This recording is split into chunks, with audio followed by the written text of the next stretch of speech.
But next learning out on gravitational potential. Gravitational potential. अब potential कहते हैं किसको? पोटेंशियल का मतलब होता है position. Position in a field of force को आप कह रहे थे दैट इज पोटेंशियल। पोटेंशियल क्या पोजीशन होती है किसी भी फील्ड ऑफ फोर्स के अंदर। इलेक्ट्रिक फील्ड के अंदर इलेक्ट्रिक पोटेंशियल आता है, मैग्नेटिक पोटेंशियल भी होता है। तो यहाँ पे बेटा ग्रेविटेशनल पोटेंशियल है क्योंकि ग्रेविटेशनल फील्ड के अंदर हमने इस चीज को फोकस करना है। अब है क्या कॉन्सेप्ट है क्या कि if I consider this is earth, Recording in progress. ये हमारे पास बेटा अगर अर्थ कंसीडर किया है, मून कंसीडर किया है, और यहाँ पे हमारे पास कोई भी एक मैस है, आइसोलेटेड मैस है, एक मैस है यहाँ पे, बाय डेफिनेशन ये 1 kg है। Unit mass 1 kg mean unit mass हो गया, ठीक। अब बेटे ये हमारे पास इसका मैस क्या capital M. Now the gap in between both of these let this be represented with, तो वो हमारे पास क्या, दिस इज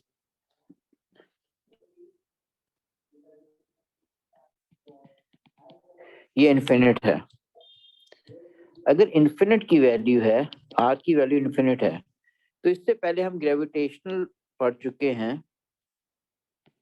ग्रेविटेशनल फोर्स किसके बराबर, G capital M small M over R square होगा। अब बेटे आप कह रहे हो आर की वैल्यू किसको अप्रोच कर रही है, इन्फिनिट को, तो फोर्स किसको रिप्रेजेंट करेगी, 0 को। तो इसका मतलब इस पे कोई ग्रेविटेशनल फोर्स नहीं लग रही। अगर कोई ग्रेविटेशनल फोर्स नहीं लग रही है किसी की फील्ड ऑफ फोर्स में, तो इसकी पोजीशन भी डिफाइन नहीं हो रही है, ठीक है ना। इस पे कोई फोर्स नहीं लग रही, ग्रेविटेशनल फोर्स नहीं लग रही। अगर ये रेस्ट में, it will keep it state of rest, move कभी भी नहीं करेगा क्योंकि इस पे ग्रेविटेशनल फोर्स इस टाइम 0 है। तो इसका मतलब ये आइसोलेटेड है, आइसोलेट जिसपे कोई एक्सटर्नल फोर्स ना लग रही हो, इन्फिनिट पे पड़ा हुआ है। अब आपने बेटे फोर्स अप्लाई की है, आपने फोर्स अप्लाई करके इसको यहां से आपने मूव करवाना शुरू कर दिया, इस तरफ अर्थ की तरफ ला रहे हो। जब सपोज मैं यहाँ पे ले आया, इस यहाँ तक इसको मैं ले आया उधर, अगर यहाँ तक ले आए तो इसका मतलब ये हो गया कि हमारे पास, मैंने फोर्स अप्लाई की है, मैंने इसको डिस्प्लेस करवाया, तो मैंने वर्क किया है। अब मैंने वर्क किया, अगर इसको मैं यहाँ पे ले आया हूँ और यहाँ पे अगर इसको मैं छोड़ता हूँ, अब इसको मैं रेस्ट में रखता हूँ यहाँ पे, तो ये ऑटोमेटिकली अर्थ की तरफ मूव करना शुरू कर देता है। ये इस कैपिटल एम मैस की तरफ मूव करना शुरू कर देता है। अगर इस तरफ मूव करना शुरू कर देता है, इसका मतलब इस पे ये इसकी फील्ड के अंदर आ चुका है, ठीक है। अगर इसकी फील्ड में आ चुका, फील्ड ऑफ फोर्स में आ चुका, तभी तो रेस्ट से मूव किया है। Otherwise, it should keep its state of rest by Newton's first law of motion, and an object can only comes into motion from its state of rest if some external resultant force is acting on it. So this is the external resultant force, which is the gravitational pull of this capital M mass. तो अब इसकी position define होगी बेटे, पहले position define नहीं थी, ये किसी की फील्ड में पड़ा ही नहीं था, अब इसकी पोजीशन डिफाइन होगी। तो अब यहाँ पे जो इसकी पोजीशन है वो इसके पोटेंशियल को इंडिकेट कर रही है, ठीक है। तो अब इसको हम डिफाइन किस तरह करते हो, हम डिफाइन बेटे इस तरह कर रहे होते हैं कि ये अमाउंट ऑफ वर्क, क्योंकि आपने फोर्स अप्लाई की थी ना, आपने फोर्स अप्लाई करके यहाँ से लेके यहाँ तक आपने वर्क किया है, ठीक है। तो आपने जो वर्क किया वो इसके पोटेंशियल की फॉर्म में स्टोर हो गया। अब डेरिवेशन उसकी सिलेबस में नहीं है, डेरिवेशन सिलेबस में नहीं है, क्योंकि यहाँ से लेके मे भी यहाँ पे भी फील्ड अर्थ की फील्ड हो, यहाँ पे भी अर्थ की फील्ड हो, यहाँ पे भी हो, इस यहाँ पे ना हो, तो यहाँ पे ग्रेविटेशनल फोर्स क्या होगी, कम होगी, यहाँ ज्यादा होगी, यहाँ और ज्यादा होगी। तो फोर्स चेंज होती जा रही है, डिस्प्लेसमेंट भी चेंज हो रही है। वर्क हमारे पास क्या होता है, फोर्स टाइम डिस्प्लेसमेंट। जब फोर्स भी चेंज हो रही है, डिस्प्लेसमेंट भी चेंज हो रही है, तो आपको क्या करना पड़ता है, इंटीग्रेट करना पड़ता है। जो हम एएस लेवल के अंदर कहते हैं एरिया अंडर ग्राफ लेना पड़ता है। तो इंटीग्रेट करना पड़ेगा बेटा यहाँ इन्फिनिटी से पॉइंट आर तक आने के लिए। तो ये इंटीग्रेशन सिलेबस में नहीं है, हम डायरेक्ट इसका फॉर्मूला पढ़ेंगे। अब डायरेक्ट फॉर्मूला पढ़ेंगे तो हमारे पास अब जो सेपरेशन के बिटवीन आ चुकी है वो आर है, ठीक है। तो बेटे फॉर्मूला इससे जो होता है, फाई से इसको रिप्रेजेंट करते हैं, फाई इसके सिंबल है, इसका फेज एंगल का भी फाई होता है। तो फॉर्मूला इसका बनता है phi is equal to W/m।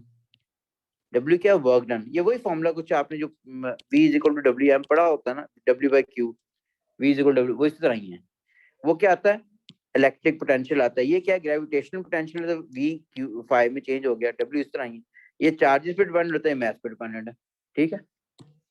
अच्छा अब ये देखो, ये मास कौन सा ले रहे हैं, स्मॉल m से जो मैंने रिप्रेजेंट किया, स्मॉल m से मैंने वो मास लिया है। अच्छा अब इसको फर्दर अगर हम सॉल्व करते हैं बेटे, फोर्स कौन सी लग रही है, ग्रेविटेशनल फोर्स, क्यों, उसकी फील्ड के अंदर है ये। तो उसका फॉर्मूला G(m1 m2 और r² होता है। वो फॉर्मूला पुट करके, डिस्प्लेसमेंट भी पुट करके अगर इसको करते हो तो हमारे पास फॉर्मूला ये आया था, -G(M) ओवर r। ये फॉर्मूला फर्दर बनेगा, ठीक है, फॉर्मूला ये बनेगा। अच्छा अब माइनस साइन क्यों आगे, उसकी रीजन पे आते हैं। ये फॉर्मूला हमें डेटा पेज पे गिवन होता है। जो चीज डेटा पेज पे गिवन होती है उसका प्रूफ सिलेबस में नहीं है, पहली चीज याद रखना, ठीक है। तो ये इसको प्रूफ नहीं करते जाना कि इन्फिनिटी से लेके, वो है ही कोई नहीं चीज सिलेबस करते तो करने की जरूरत नहीं है। जो मैथ्स के बच्चे उनको पता होता है बट इंटीग्रेशन का उनको उनके लिए करवाया जा सकता है, लेकिन अब आउटकम क्लासेस में भी नोट्स भेजे मैंने, आप उसमें करवा किया हो मैंने। तो ये हमें फॉर्मूला गिवन है बेटे। अब आपको यहाँ पे क्लियर हो जाना चाहिए बेटे, हमने एम कैपिटल एम किसका मैथ लिया हुआ है और आर किसका लिया हुआ है, ठीक है। आर क्या, separation between centre of this one two the centre of this one. अच्छा अब इसके अंदर जी कांस्टेंट है, सिग्निफिकेंस ऑफ नेगेटिव साइन क्या आ रही है, why we are having negative sign, this is a 3 mark question in Cambridge papers, significance of negative sign। बेटे दो किस्म की सिग्निफिकेंस आती हैं हमारे, एक तो कन्वेंशनल सिग्निफिकेंस है जो फिजिक्स के फोर फादर्स ने रखी हुई है, जिस तरह कन्वेंशनल करंट है ना, एक सिस्टम है कन्वेंशनल सिस्टम, उसके अंदर है।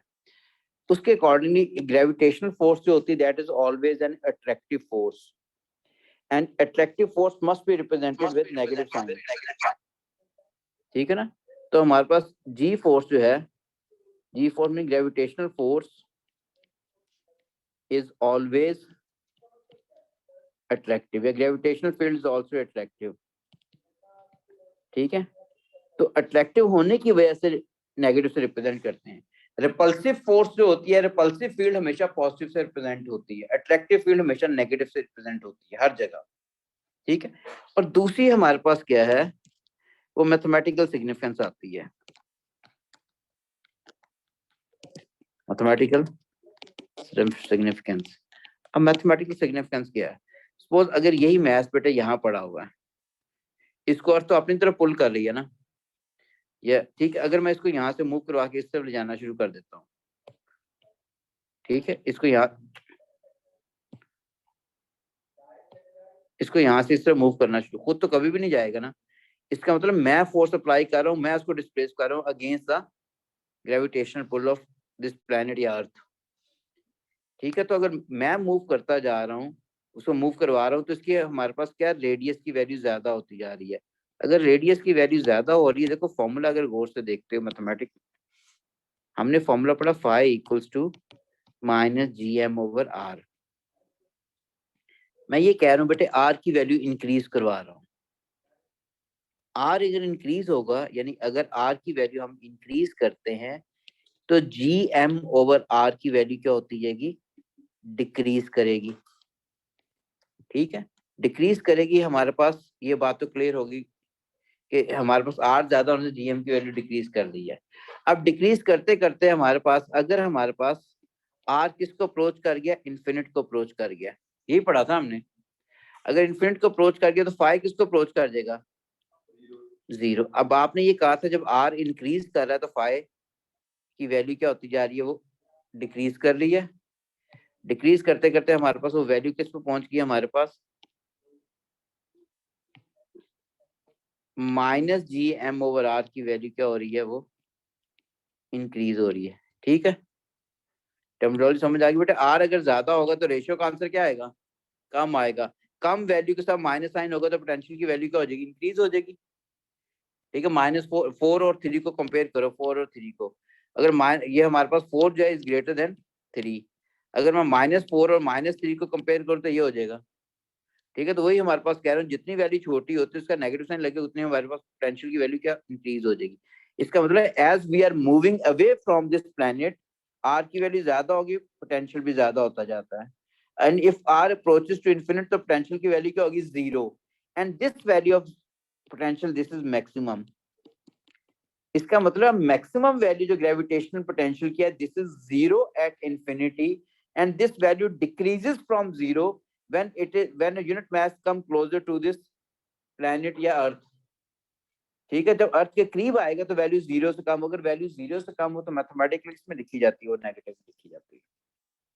ठीक है, यानी तो इसका मतलब है हमारे पास बेटे लिखना इसको इस तरह है कि हमारे पास the maximum value of gravitational potential is 0 at infinity, and this value decreases from 0 and becomes in negative when unit mass is brought closer to planet या अर्थ।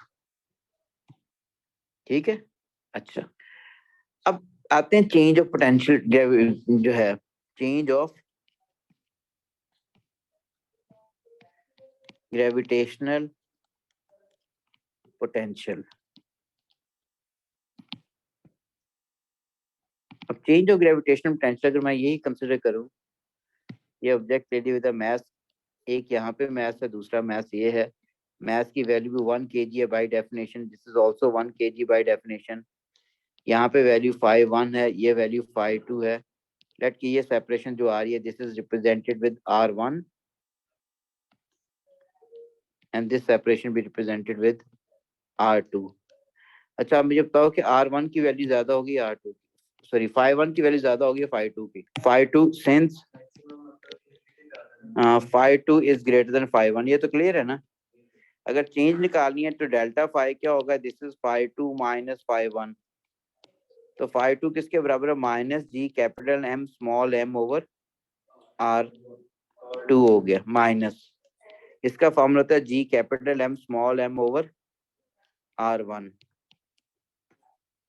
फिर फर्दर क्या हो गया, G capital M small M, अंदर क्या रह जाएगा, 1 over R1 minus 1 over R2, ये क्या हो गया, डेल्टा फाइव हो गया। जब चेंज का वर्ड यूज करेगा, चेंज ऑफ पोटेंशियल निकालें, ओके क्या हमारे पास एक मैथ को यहाँ से लेके यहाँ तक मूव किया जा रहा है, इसमें चेंज निकालने, पोटेंशियल में कितनी चेंज आई है। वो पहले भी, इसका मतलब पहले भी अर्थ के फील्ड के अंदर है, बाद में भी अर्थ के फील्ड में है, दोनों जगह मूव किया तो पोटेंशियल की वैल्यू निकाल। ठीक है, पोटेंशियल एनर्जी मैं इससे निकालूंगा। ठीक है, अब यूनिट्स इसके क्या होंगे बेटे, यूनिट्स देखो हमने बेस डेफिनेशन क्या पढ़ी थी, बेस डेफिनेशन ये पढ़ी है work done per unit mass का, ये वर्क डन पर वर्क यूनिट क्या होते हैं, जूल, मास के क्या हो गए, किलोग्राम, तो जूल पर केजी इसके यूनिट्स बनते हैं। और फिजिकल सिग्निफिकेंस क्या होती है, दिस इज स्केलर। ग्राफ इसका क्या बनता है, क्योंकि फॉर्मूले के अंदर नेगेटिव साइन आ रहा है और उसकी सिग्निफिकेंस भी काफी इंपॉर्टेंट है, तो इसका मतलब ग्राफ हमारे पास किस क्वाड्रेंट में जा रहा है, फोर्थ क्वाड्रेंट में। ये आर की वैल्यू होगी, ये हमारे पास क्या है, जूल पर केजी में पोटेंशियल हो गया। ग्राफ बेटे इसका बनता है कुछ ये वाला, इनवर्स ग्राफ बनता है। ठीक है, इनवर्स ग्राफ बन रहा है, यानी फाई जो है it is depending directly on -1 over R।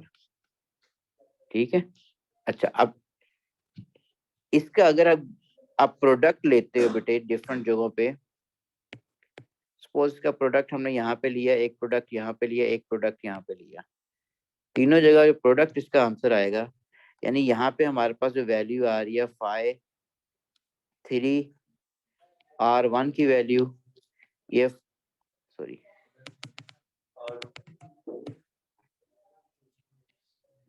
R1 phi 3, R2 phi 2, R3 phi 1, तो हर जगह जो वैल्यू होगी R1 फाई 3 का जो प्रोडक्ट आएगा, R2 फाई 2 का जो प्रोडक्ट आ रहा है, और R3 फाई 3 का जो प्रोडक्ट है वो क्या होगा, कांस्टेंट होगा। और वो कांस्टेंट किसके बराबर आएगा, वो GM के बराबर आ जाएगा। ठीक है ना, बात क्लियर हो रही नहीं। अच्छा, अब ये देखो दूसरी चीज भी जो है, अगर मैं ये कह रहा हूँ बेटे आर की वैल्यू ज्यादा करते हो तो 1/r की वैल्यू क्या हो जाएगी, हमेशा कम होगी। और अगर if I put negative sign with it तो वैल्यू क्या होगी, इंक्रीज होगी। ठीक है, कोई भी चीज अगर आपकी सरफेस पे पड़ी हुई है बेटा, इसकी यहाँ पे पड़ी हुई है, तो इसका मतलब इसके पास पोटेंशियल एनर्जी जीरो, अब इसको खुद ही कभी भी ऊपर नहीं जा सकती आप, क्योंकि ग्रेविटेशनल फोर्स अंदर की तरफ लग रही है। तो एक्सटर्नल सोर्स को वर्क करना पड़ेगा इसको हाइट पे ले जाने के लिए। जब एक्सटर्नल सोर्स को वर्क करना पड़ेगा तो एक्सटर्नल सोर्स की जो एनर्जी होगी उसकी एनर्जी के फॉर्म में कन्वर्ट हो जाएगी, जो स्टोर हो जाएगी, तो जिसकी वजह से इसकी पोजीशन इंक्रीज करेगी, चेंज होगी, तो हम कहेंगे इसका पोटेंशियल भी चेंज हो गया। ठीक है, ये चीज क्लियर होगी। तो ये ग्राफ फोर्थ क्वाड्रेंट में बनना है, जितना आप जाते जा रहे हो बेटे, दूर जाते जा रहे हो अर्थ से या किसी प्लैनेट से, तो पोटेंशियल की वैल्यू इंक्रीज होती जा रही है, इन अदर पोटेंशियल एनर्जी की वैल्यू क्या है, वो इंक्रीज होती जा रही है। अच्छा, अब इसी के बाद आते हैं बेटे लर्निंग आउटकम के ऊपर, what is meant by gravitational potential energy. अच्छा, अब अगर तीनों चीजें इटैलिक में लिखी हुई, अब एनर्जी का तो हमें पता है, अब इसको हम जो डिफाइन करते हैं, this is the ability to do work. ठीक हो गया। अब पोटेंशियल आप कहते हो पोजीशन को, जिसने अभी मैंने कहा इन अ फील्ड ऑफ फोर्स, वो फील्ड हमारे पास क्या अट्रैक्टिव भी हो सकती है, रिपल्सिव भी हो सकती है। जब ग्रेविटेशन लिख दिया तो इसका मतलब हमें पता चल गया कि अट्रैक्टिव फील्ड है जो मैथ पे डिपेंडेंट होगी, due to mass of object. तो अब इसको डिफाइन कैसे करते हैं। ओके बेटे, हमारे पास ग्रेविटेशनल पोटेंशियल एनर्जी, आप पेपर में ध्यान रखना है, everything is written in italic it becomes to marked F then. ठीक है, तो ability of a body to do work या ability of a mass to do work, mass क्यों, क्योंकि हमारे पास ये ग्रेविटेशनल थी, due to change of its position in an attractive field of another planet या massive object is called gravitational potential energy. तो definition बेटे इसकी अगर आती है तो ये चीजों को कवर करना है, this is ability of a mass लिख लो, वो भी ठीक है, मास तो ऑब्वियस बात है, बॉडी है हमारे पास, वो भी ठीक है, to do work due to change of its position, position क्या मतलब, वो पोटेंशियल में चेंज आ रही है, in an attractive field of a planet, of earth चाहे लिख लो, वो भी ठीक है। बात क्लियर होगी। अच्छा, M energy due to height नहीं लिख देना यहाँ पे, एग्जामिनर घर आके चपेटे में मारेगा, इस तक गलत है वो चीज। ठीक है, वो लेवल तक ठीक है बेटे। सिंबल जो इसका होगा हमारे पास बेटे, this is represented with capital E और पी सब्सक्रिप्ट में, ये 16 के सिलेबस में भी ये लिखा हुआ था, 22 के सिलेबस में ये लिखा हुआ है, या अगर कोई बच्चा इस तरह भी लिख देता है वो ठीक है। हाँ, अगर कोई बच्चा इस तरह पीई लिख देता है तो गलत नहीं करेगा, गलत नहीं करेगा, लेकिन सिंबल ये पीई लिखा नहीं हुआ, पाक इलेक्ट्रॉन। ठीक है, तो फॉर्मूला बेटे इसका जो है, फॉर्मूला ये बनता है हमारे पास, हमने इससे पहले ये 5 पढ़ा हुआ है, 5 किसके बराबर है, दिस इज W/m पढ़ा था, ये हमारे पास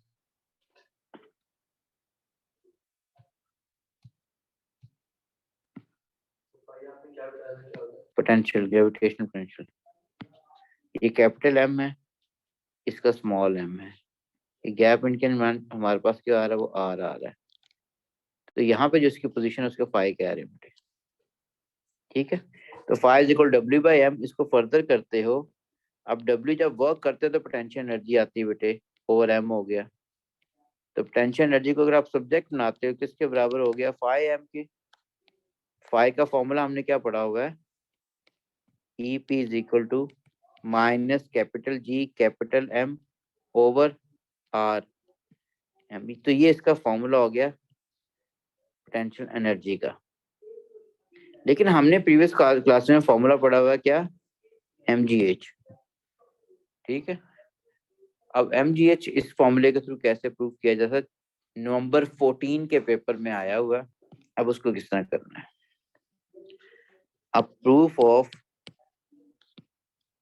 MGH MG डेल्टा H लिख लो ये। अच्छा, अब ये हमारे पास जो ये बेटा हमारे पास है। अब इनिशियली मैथ जो है हमारे पास ये अर्थ की सरफेस पे पड़ा हुआ है। अगर अर्थ की सरफेस पे पड़ा हो तो इसकी हाइट जो है negligible in comparison to radius of earth. लेकिन चलो सर पूरे यहीं पे चले पड़ा हुआ है। इसको अब यहीं से मूव करवा के बेटे अगर आप इस पोजीशन पे लेके गए हो, इस पोजीशन पे हाइट इंक्रीज के बाद, अच्छा बेटे इसकी कंडीशन एक ना हमारे पास पेपर में जब आई है तो गिवन भी है, उसके बगैर हम कर भी नहीं सकते। वो कंडीशन क्या है? MGH उसने हमने G की वैल्यू क्या कांस्टेंट ली हुई है, लेकिन G का फॉर्मूला हम पढ़ चुके हैं GM/R²। R की वैल्यू जितनी ज्यादा G की वैल्यू कम होगी। अगर मैं कह रहा हूँ G की वैल्यू यहाँ पे भी वही है, यहाँ पे भी वही है, तो इनके दरमियान जो गैप है वो कोई सिग्निफिकेंट ज्यादा नहीं है, हाइट कोई ज्यादा नहीं है। ठीक है, गैप इनके दरमियान जो चेंज ऑफ हाइट है वो कोई ज्यादा नहीं है। सपोज मैं अगर R1 ले रहा हूँ, ये वैल्यू R2 है। ठीक है, तो यानी कि मैं ये चीज, ये कंडीशन हमें गिवन है, वैल्यू ऑफ G जो है is constant eight R1 and R2। दोनों पोजीशन पे G की वैल्यू बेटे कांस्टेंट है। इस G का ये फॉर्मूला पड़ा हुआ है, ये तो कांस्टेंट है, इसका मतलब कोई सिग्निफिकेंट हाइट नहीं आ रही, दोनों के इन बिटवीन गैप नहीं आ रहा। अच्छा, अब हमारे पास इन दोनों में ये जो गैप अगर आ रहा है इसको हम डेल्टा H लिख सकते हैं, चेंज ऑफ हाइट ही आ रहा है ना। अब यहाँ पे हमारे पास क्या है, दिस इज GEP2 आ रही है, यहाँ पे GEP1 आ रही है। थोड़ा लिमिटिंग फैक्टर अप्लाई करना पड़ता है इसके लिए। वो है क्या बेटे, हमारे पास डेल्टा EP अगर देखना है तो I can write GEP2 minus GEP1। इसका formula minus G capital M small m over R2 हो गया। इसका formula minus G capital M small m over R1 आ गया। इसमें बेटे अगर आप कॉमन ले तो capital G capital M small m common लेते हैं, inside the bracket we are left with 1 over R1 minus 1 over R2। ठीक है, इसके अंदर फर्दर अगर आप कॉमन करते हो तो एलसीएम लिया तो बेटा क्या होगा, GMM R2 minus R1 over R1 R2 हो गया। अब बेटे R2 और R1 के दरमियान जो गैप है वो किसके बराबर है, H डेल्टा H हो गया। डेल्टा H हमारे पास डायग्राम में देखो, this is R2 minus R1 difference of height. तो इसकी जगह मैं वैसे अगर लिख लूं GMM ओवर ये क्या हो गया, डेल्टा H हो गया। नीचे क्या आ गया बेटे, R1 R2। अब थोड़ा सा फैक्टर अप्लाई करते हो अगर, बेटे उसने क्या G की वैल्यू R1 और R2 पे सेम है। अगर इनमें R1 और R2 में बहुत ज्यादा गैप होता तो G की वैल्यू भी वेरी कर जाती। ठीक है, तो इसका मतलब है R1 जो है वो नियरली R2 के बराबर ही, और हम R के बराबर ही ले लेते हैं उसको। ठीक है, अगर R के Y as G is constant, तो इसका मतलब change of gravitational potential energy किसके बराबर हो गया, ये GMM delta H over R का स्क्वायर हो गया। इसको फर्दर करते हैं तो ये हमारे पास हम लिख सकते हैं GM ओवर R स्क्वायर एक तरफ हो गया, ये मैस हो गया, ये क्या हो गया, डेल्टा H हो गया। अब ये हमारे पास चीज किसके बराबर है, ये G के बराबर है। तो इसका मतलब है ये सारे जो ये चीज बन रही है G का फॉर्मूला आ गया। तो change of gravitational potential energy क्या हो गया, ये G है, ये M है, ये डेल्टा H हो गया, जिसे आप MG डेल्टा H फर्दर लिख देते हैं। ठीक हो गया, तो फॉर्मूला MG डेल्टा H है, उस फॉर्मूले के थ्रू भी प्रूफ किया जा सकता है। लेकिन नेगेटिव साइन किसी का ओमिट नहीं करना, उसकी सिग्निफिकेंस बेटे है ठीक ठाक सिग्निफिकेंस है सिलेबस में। ठीक है, ये प्रूफ आया हुआ पेपर के अंदर। अच्छा अब बेटे हमारे पास, लेकिन एएस के तरीके से भी कर दो कि प्रूफ तो पूरा मिलेगा। इस चीज को रेज कर रहे हो, ठीक है, 2s हाइट है अगेंस्ट द ग्रेविटेशनल पुल, तो work done times distance, work done क्या mg हो गया, वर्क डन किसके बराबर, वर्क एफडी होता है फोर्स के mg के बराबर है, डिस्टेंस किसके बराबर है, वो हाइट के बराबर mg है डायरेक्टली, बस ठीक है, उसमें पूरा मार्क मिला हुआ। अच्छा अब बेटे हमारे पास यूनिट्स इसके जो हो गए, तो एनर्जी है तो this is measured in physical significance, scalar है, ग्राफ इसका क्या बनता है, इसका ग्राफ भी फोर्थ क्वाड्रेंट में बनेगा। यहाँ आर की वैल्यू जिस तरह पोटेंशियल का, यहाँ पोटेंशियल एनर्जी होगी जूल्स के अंदर। ग्राफ हमारे पास बेटा ये आना है, इनवर्स ग्राफ आना है। E P is depending directly on -1/r, यानी अगर आप आर की वैल्यू ज्यादा करोगे तो 1/r की वैल्यू कम होगी। बेटे कम वैल्यू के साथ नेगेटिव साइन हो तो इसका मतलब है आंसर ज्यादा होगा, तो इसका मतलब पोटेंशियल एनर्जी ज्यादा होगी, because you are doing work against the gravitational pull of earth in order to increase the height of object. ठीक है। अच्छा अब ये तो हमारे पास हो गया। उसके बाद नेक्स्ट लर्निंग आउटकम आती है कि ऑर्बिटिंग स्पीड क्या होगी। Orbiting speed of a satellite, it is not necessary that we are applying this formula on और सैटेलाइट, आप प्लेनेट को भी ले सकते हैं अराउंड द सन। ठीक है, यानी हम ये सैटेलाइट लिखने स्लैश डाल के प्लेनेट पे लिखने।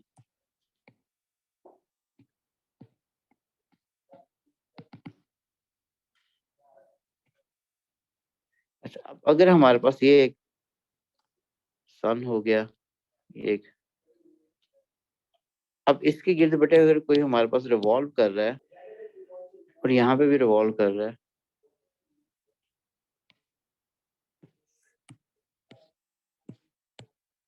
This is sun and this is a planet,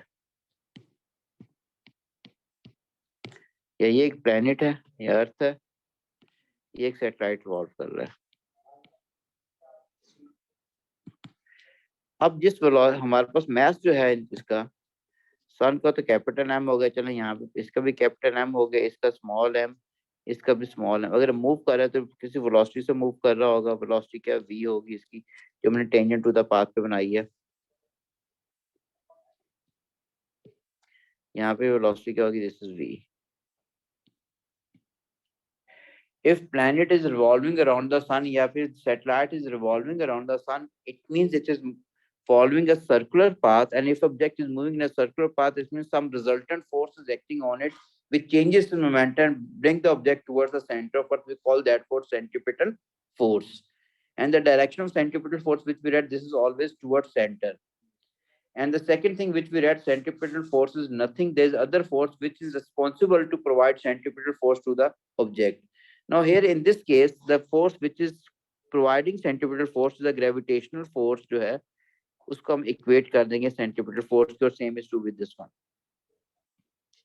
Gravitational force को centripetal force के बराबर equate किया हुआ है। ठीक है, तो सोर्स जो है centripetal force का, वो मैंने कहा था कोई चीज सर्कुलर मूव करी लाजमी सेंट्रीपिटल फोर्स लग रही है, लेकिन सेंट्रीपिटल फोर्स कोई बेस कोई फंडामेंटल ये कुछ भी नहीं है, सिर्फ आप उसका नाम है कि सर्कुलर मूव करी सेंट्रीपिटल फोर्स लग रही है। जो सोर्स होता है सेंट्रीपिटल फोर्स को उसको आइडेंटिफाई करना होता है। तो यहाँ पे जो ग्रेविटेशनल फोर्स है that is providing centripetal force. तो अगर gravitational force centripetal force provide कर रही है तो इसका मतलब हम इसको लिख सकते हैं G capital M small M over r का square. and what r is the distance which is taken from the center of sun to the this orbiting region। ठीक है, and its formula is mv square over r। अब v वाला formula m बार omega square क्यों नहीं apply किया, क्योंकि हमने speed निकालनी है, स्पीड इसी फॉर्मूले में आ रही है। मैथ कैंसिल आउट हो गया दोनों तरफ से, r की वैल्यू भी कैंसिल आउट होगी, तो इसका मतलब हमारे पास फर्दर किसके बराबर होगा, G M over R is equal to v square, और v फर्दर किसके बराबर होगा, G M over R with square root sign. ठीक है। अच्छा एक और चीज आती है इसके अंदर, ऑल्सो हम ये भी तो चीज पढ़ चुके होते हैं कि जी किसके बराबर होता है, G M over R square, पढ़ा हुआ ना। अगर बेटा इसको मैं लिख दूं जी आर किसके बराबर हो जाएगा, जी एम और आर हो जाएगा। अब ये जी एम और आर की जगह यही है तो हम जी आर भी तो लिख सकते हैं, ठीक है। तो अगर आप ये भी लिख सकते हो v is equal to G R, नहीं बेटे अंडर रूट ले रहे हैं, ठीक है, ये भी ठीक है। अब अगर वेलोसिटी डिफाइन हो रही है किसी भी प्लेनेट की या कि हमारे पास ऑब्जेक्ट के अराउंड द अर्थ, ठीक है, अर्थ के अराउंड द सन, तो हमारे पास इसका मतलब है इसके पास काइनेटिक एनर्जी भी, बिकॉज वो मूव कर रहे हैं। अब काइनेटिक एनर्जी क्या आ जाएगी, kinetic energy of a satellite, या प्लेनेट भी लिख सकते हैं, मैं सैटेलाइट के थ्रू करने लगा हूँ, टाइम थोड़ा कम कवर करना चाह रहा हूँ। इसका मतलब बेटा हमारे पास काइनेटिक एनर्जी का फॉर्मूला तो हमारे पास होता है, this is E K equals to half M V square, ठीक है। और एम किसका मैथ लिया, सैटेलाइट का लिया है मैंने, ठीक है। एम मैथ डायग्राम में बड़ा क्लियर है, स्मॉल एम सैटेलाइट का लिया बेटे। अगर काइनेट, लेकिन हम लोग ये पढ़ चुके हैं कि वेलोसिटी बराबर किसके होती है, v is equal to G M over R, ये हमने ऊपर किया विद स्क्वायर रूट साइन। तो v का स्क्वायर अगर करोगे तो काइनेटिक एनर्जी किसके बराबर होगी, half M G M over R इसका स्क्वायर। तो e के फर्दर किसके बराबर हो जाएगा, ठीक है, G M over M over 2r हो गया विद पॉजिटिव, ये भी क्लियर हो गया। अच्छा, अब हमारे पास अगर वो सैटेलाइट रिवॉल्व कर रहा है तो उसके पास काइनेटिक एनर्जी है, और वो किसी हाइट पे मूव कर रहा है, तो हाइट पे तो पोटेंशियल एनर्जी भी है। तो अगर दोनों एनर्जीज को हम ऐड अप करेंगे तो हमारे पास कौन सी एनर्जी आ जाएगी, टोटल एनर्जी। अब टोटल एनर्जी क्या होती है, this is always the sum of kinetic energy plus potential energy. अब काइनेटिक एनर्जी का फॉर्मूला बना है जी एम ओवर 2r, और पोटेंशियल एनर्जी का formula this is minus G capital M small M over R. Minus sign neglect नहीं कर देना किसी जगह। अब इसके अंदर बेटे अगर आप माइनस साइन, सॉरी, अगर करते जी एम ओवर आर को कॉमन ले लूं मैं, inside the bracket we are left 1/2 minus 1, तो क्या आंसर हो जाएगा, टोटल एनर्जी माइनस में आ रही है जी capital M over R over 2r, ठीक है। ये शो दैट क्वेश्चन आता है। अच्छा, अब बेटे मुझे ये क्वेश्चन, उसने क्वेश्चन पे आए थे हैं, क्वेश्चन कॉपी कर चले। क्वेश्चन ये है हमारे पास, एक ये उसने सैटेलाइट दिया हुआ है, ठीक है। कहता है कि हमारे पास रेजिस्टिव फोर्सेस लगी हैं, तो जिस वजह से सैटेलाइट जो है वो लोअर ऑर्बिट में आ गया, सैटेलाइट लोअर ऑर्बिट में आ गया, यहाँ पे आ गया, यहाँ से इस ऑर्बिट में आ गया ये। अगर इस ऑर्बिट में आ गया तो इसकी वेलोसिटी पे क्या चेंज आएगी, इसकी टोटल एनर्जी पे क्या चेंज आएगी, ठीक है। यानी कि हमारे पास a satellite move from higher to lower orbit due to resistive forces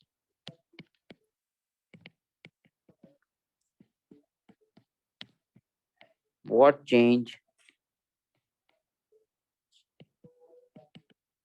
will occur in velocity of satellite, B के अंदर जो टोटल एनर्जी है, टोटल एनर्जी ऑफ सैटेलाइट। अब वेलोसिटी का बेटा फॉर्मूला पढ़ा आपने G M over R with radical notation, orbiting speed का पढ़ा ना। यहाँ पे आर की वैल्यू क्या हो रही है, कम हो रही है, तो वेलोसिटी क्या होगी, ज्यादा होगी। बात क्लियर होगी। अच्छा, टोटल एनर्जी में क्या चेंज, टोटल एनर्जी किसकी कांस्टेंट होती है, सिस्टम की, ठीक है। सिस्टम में सिर्फ सैटेलाइट नहीं है, मैंने due to small resistive forces लिखा हुआ है, ठीक है। चले अब टोटल एनर्जी का चलो फॉर्मूला लिख लें। This is minus capital G capital M small M over 2r, ये फॉर्मूला हमने पढ़ा है, ये ऊपर ये प्रूफ किया हुआ बेटे। ये r की वैल्यू तो कम हो रही है ना, ये तो क्लियर है। अगर r की वैल्यू कम हो रही है तो g capital m small m और 2r की वैल्यू क्या हो रही है, वो इंक्रीज हो रही है। अगर माइनस साइन लगेगा तो पोटेंशियल क्या हो जाएगी, वो डिक्रीज कर रही है। सो पोटेंशियल एनर्जी डिक्रीज कर रही है। ऑब्वियस बात है यार कि अगर हमारे पास टोटल एनर्जी टोटल एनर्जी क्या है, वो डिक्रीज कर रही है, ई टी की वैल्यू क्या डिक्रीज कर रही है टोटल एनर्जी। अब पोटेंशियल ऊपर से नीचे आएगा, पोटेंशियल एनर्जी भी कम हो रही है, हाइट से कम हो रही है ना। तो मैंने लिखा था due to small resistive forces, इसका मतलब एनर्जी कुछ जाया हुई थी doing work against resistive forces, energy total कम हो गई थी, ठीक है। जिसकी वजह से पोटेंशियल एनर्जी कम होगी, उसकी काइनेटिक एनर्जी ज्यादा हो गई थी, लेकिन काइनेटिक एनर्जी उतनी ज्यादा नहीं हुई जितनी पोटेंशियल एनर्जी कम हुई है, ठीक है। एक होता है टोटल एनर्जी, जितनी अगर पोटेंशियल कम होती है काइनेटिक एनर्जी ज्यादा होती, टोटल एनर्जी तो सिस्टम की कंजर्व रहती, तो एनर्जी टोटल कंजर्व नहीं है, ठीक है। अच्छा जी, उसके बाद आते हैं कि अगर एक सैटेलाइट को हमने फेंकना अर्थ के ऑर्बिट से, ठीक है, तो हम किस स्पीड से उसको प्रोजेक्ट करेंगे, we call this escape speed, escape speed of satellite. Escape हमारे पास कहते हैं कितनी मिनिमम स्पीड से एक सैटेलाइट को प्रोजेक्ट किया जाए so that it can move to infinity. If it can move to infinity, it means it is no longer under the gravitational pull of planet या Earth. और ये minimum speed है, the minimum speed with which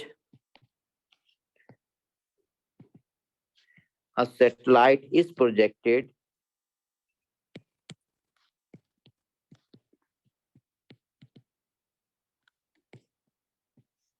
so that it is no longer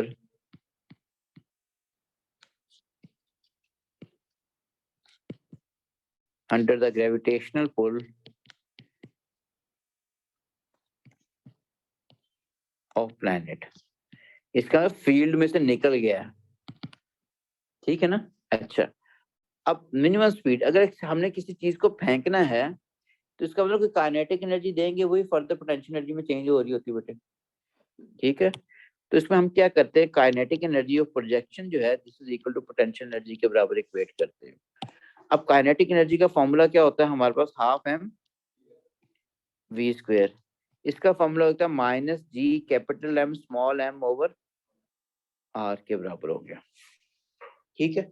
अब maths तो cancel out हो रहा है यहाँ पे, तो वी स्क्वायर किसके बराबर हो गया, minus G capital M over 2r। ये अब बेटे हमने ये v का स्क्वायर है और ये नेगेटिव साइन आ रहा है, अब इसका हम अगर लेते हैं स्क्वायर रूट लेते हैं तो आयोटा आ जाएगा, which is कॉम्प्लेक्स नंबर, ठीक है। तो सिर्फ इसमें करते हुए आपने नेगेटिव साइन ओमिट करना है, क्योंकि बायो के बच्चों ने नहीं पढ़ा होते कॉम्प्लेक्स नंबर्स, ठीक है, रियल रूट्स लाने के लिए। तो हम इसको नेगेटिव साइन यहाँ ओमिट करेंगे, बाकी किसी जगह मैंने ओमिट नहीं किया, ना ही पेपर में आपने करना है, ठीक है। किसी बच्चे ने यहाँ पे भी ओमिट कर दिया ना नेगेटिव साइन, बेटे यहाँ टोटल एनर्जी हमने निकाली दी है, यहाँ प्लस ही लिख देते थे, आंसर कुछ और आए ना, ठीक है। तो इसलिए नेगेटिव साइन किसी का ओमिट नहीं करना, सिर्फ यहाँ पे ओमिट इसलिए करना पड़े, we can not take square root of this negative, ठीक है। तो negative sign with gravitational potential energy is neglected, तो v किसके बराबर हो जाएगा, जी एम ओवर 2r के,